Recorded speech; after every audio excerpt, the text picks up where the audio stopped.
स्पर्धेनिमित्त आलेल्या सर्व विद्यार्थ्यांचं, शिक्षकांचं आणि मान्यवरांचं मी पहिल्यांदा शब्दसंमुखाने स्वागत करतो आणि आपल्या या कार्यक्रमाला सुरुवात करतो। मित्रांनो, स्पर्धा म्हणली की काही नियम आले, काही अटी आल्या, कुणाचा जय आला, कुणाचा पराजय आला।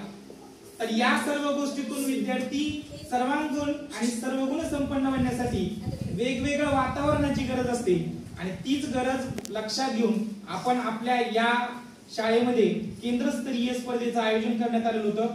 या प्रसंगी उपस्थित असणाऱ्या आपल्या केंद्राच्या मुख्य आधारस्तंभ, एक खंबीर नेतृत्व म्हणजे चव्हाण मॅडम यांचंही मी या ठिकाणी शब्दसंमुखाने स्वागत करतो। आज 12 ऑगस्ट या हिंगणघाट शाळेमध्ये आजच्या स्पर्धेचं नियोजन केलेलं आहे।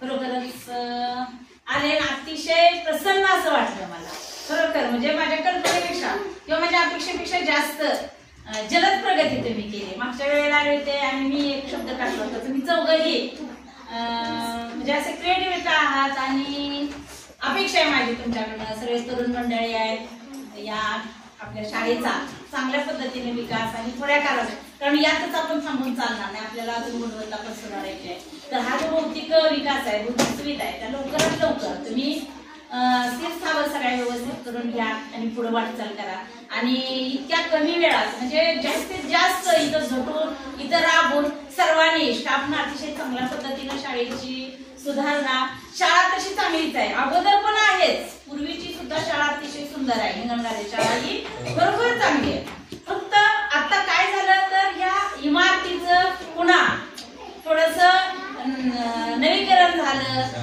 आणि त्यामुळं एक चांगलं देखणे पण त्या शाळेला आलं आणि त्यासाठी तुम्ही स्टाफनं अतिशय चांगल्या पद्धतीनं योगदान दिलं इथं, त्याबद्दल सगळ्यांचं तुमचं पहिल्यांदा अभिनंदन।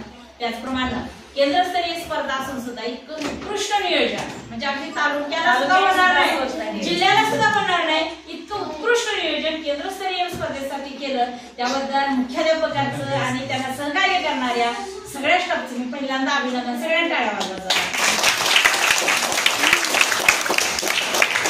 आणि सगळ्यात महत्वाची गोष्ट, एखादी गोष्ट हक्कानं सांगितली तर ती झेलणं किंवा म्हणजे आनंदाने स्वीकारणं हे महत्वाचं आहे। खरं इतकं प्रसन्न वाटलं की खरंच शाळा असावी अशी असं वाटलं।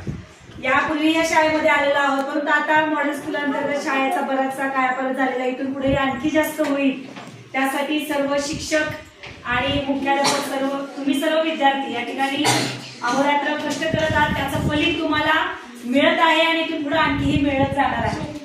आणि या शाळेमध्ये जे आज केंद्रस्तरीय वक्तृत्व स्पर्धेचं नियोजन केलेलं आहे, अतिशय उत्कृष्ट नियोजन झालेलं आहे, मुलांना छान मध्यान्ह भोजन या ठिकाणी मिळालेलं आहे।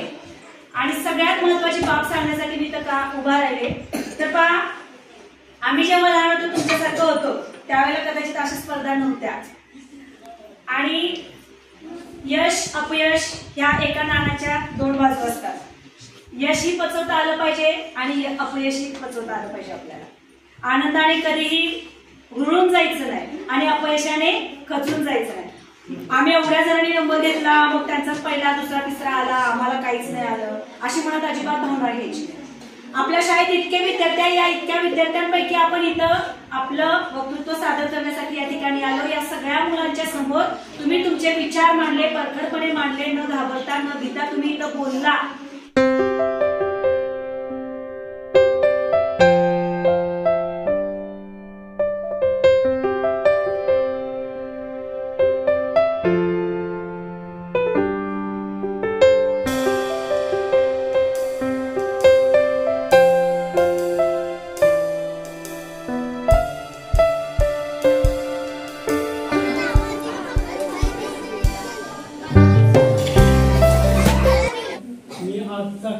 केंद्रस्तरीय वक्तृत्व स्पर्धा याचे नियोजन व या कार्यक्रमामध्ये सर्व विद्यार्थ्यांनी सहभाग घेतला व चांगल्या पद्धतीने आपलं भाषण इथे केले।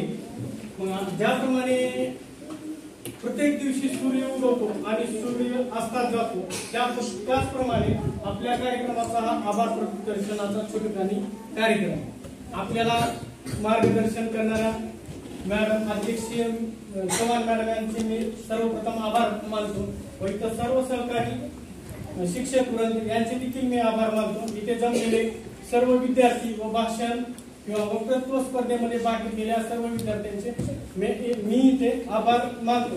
मॅडमने वेळोवेळी जे आम्हाला मार्गदर्शन करतात त्या मार्गदर्शनाचा आम्ही नक्कीच फायदा घेऊ व विद्यार्थ्यांच्या चांगल्या प्रगतीसाठी त्यांच्या चांगला विकास व्हावा यासाठी आम्ही हमेशा नेहमी प्रयत्न करू.